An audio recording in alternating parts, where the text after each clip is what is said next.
After landing at the Entebbe International Airport, our first stop is at the Kidepo National Park, northern part of Uganda. This is one of the major savanna national parks in East Africa, and it is endowed with the Big Five. Kidepo Valley National Park is one of the savanna parks we have in Uganda. Well, the word Kidepo was derived from a Dodoth word Akidep. Akidep means to pick. So long ago, people used to come in the valley here to pick the fruits, the molasses palm fruits, which they used to form what we call the palm wine. So the process of picking the Akidep, that's how the park derived its name, Kidepo. There are many activities that are done in Kidepo Valley National Park. One of them is what we're going on right now, is the game drive. The other activity is a nature walk, whereby you're out of the car and walking in the wild. But this is done with help or with an escort of a OA ranger.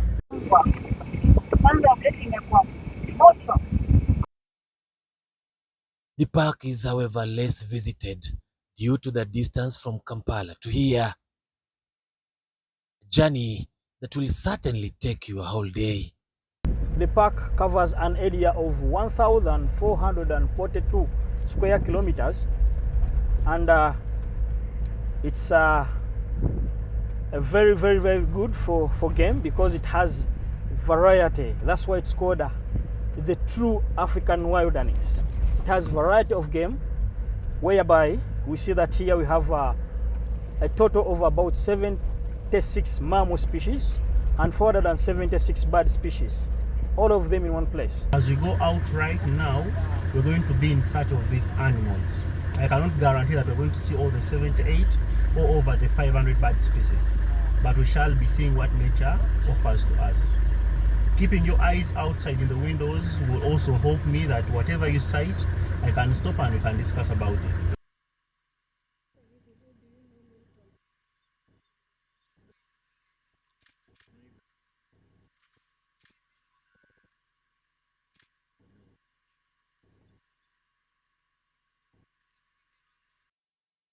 The park so far has in the recent past attracted many Kenyans who find here relaxing and sampling the game. They drove all the way to here. This morning we just want to talk about the beauty of Uganda. We are at Kidepo National Park. It's one of the 10 major parks in Uganda, which can be easily visited by anyone looking for wildlife and nature in Uganda. I just want to highlight the ease of access of visiting to Uganda, especially for people who are interested to visit the park. If you're staying in Mombasa or Diani Beach, there are 2 flights a day, 2 flights a week with Ugandan Airlines. I'm having an awesome time here at Kidepo. We have experienced an expansive savanna. I think Uganda is doing a fantastic job in terms of sustaining their move to invest in tourism. The conservation aspect has been taken care of very seriously, and really high-end properties can actually be spotted supporting tourism development at this part of the country. We have also seen more people traveling to Uganda just to see if there are any investment opportunities. Now, with this partnership, we've also noted that it's important to improve our product to respond to the need of the Ugandan market, because Ugandans are the second highest visitors to Mombasa, and specifically to Kwale. They come to Kwale for weddings and also to enjoy our beach. Tourism, we call it the lowest hanging fruit. If we want to grow our tourism numbers, we must promote regional tourism to begin with. And I always tell people that for a Kenyan to travel to Uganda, you don't need a passport, you don't need a visa, you don't even have to fly. Some of the participants in the farm trip traveled from Kenya to Uganda by road. And this means that many more people can travel between within the region, because it is much easier, it is much cheaper. Being in the north, Kidepo is surrounded by the Karamojong community, a community which is similar to the Turkana of Kenya.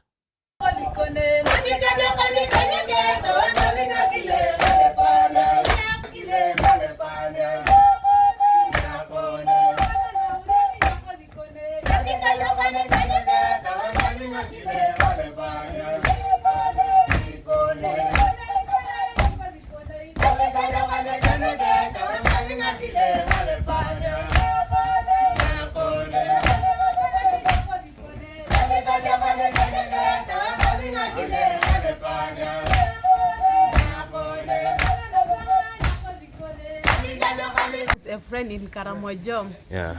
Yeah, like Regina is our friend. Yes. She has a good heart and she takes fresh milk from the cow. Yeah.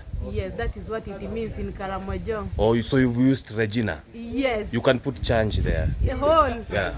of you. That's why we say nyakone or ekone. Okay. Ekone means a female, a male friend. Yes. And akone means a female.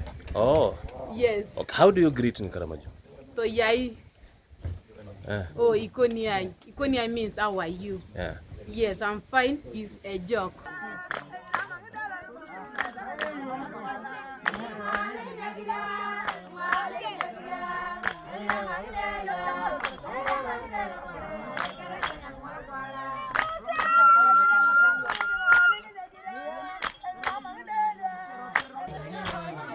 The community here depends on tourism for survival.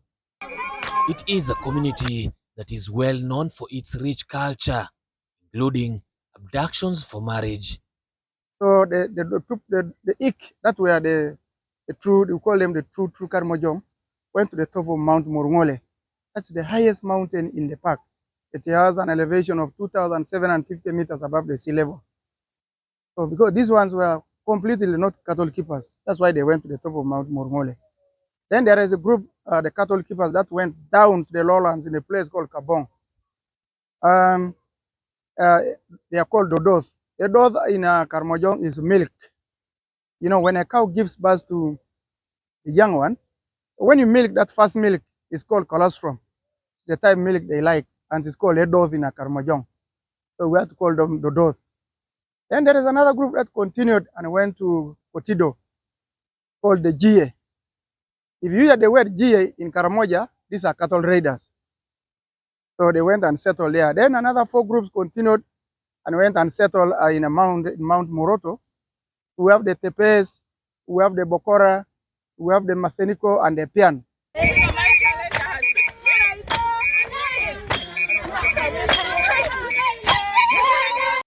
For those who had never traveled to Uganda, this was quite an experience. My highlight has been traveling to the different parks from the northern part of the country. Now we are at Murchison's, and we've had a great experience. Yesterday we had a morning game drive, and my highlight for the game drive was we saw the tree climbing lions. And it's been the highlight because now we understand, apart from doing the normal Kenyan safaris that we've been selling, we're happy to incorporate this one as part of the safari for guests who are coming into Kenya. It was excellent. It is my first time in Uganda, but I will not hesitate if I get another chance to come back. To be honest, to be sincere, this was the most amazing time I've had.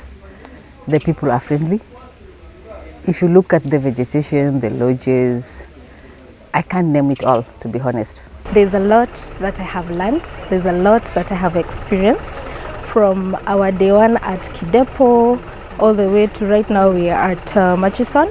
It has been an amazing trip. We have experienced the best of the best, from amazing game drives to having different activities at various lodges that we are staying at. The park we visited these last 2 days. So Murchison's Falls National Park is one of the biggest parks in Uganda. And what I can say about Murchison's Falls, it offers diversity. You can do boat rides, you can visit the falls, you can do treks, and then also it has a variety of animals.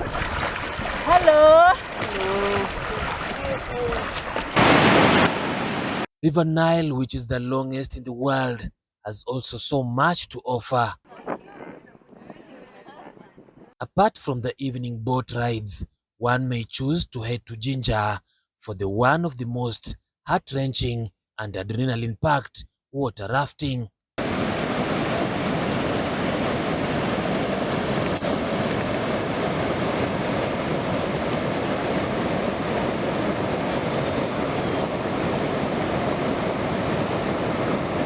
Uganda holds the source of the longest river, River Nile.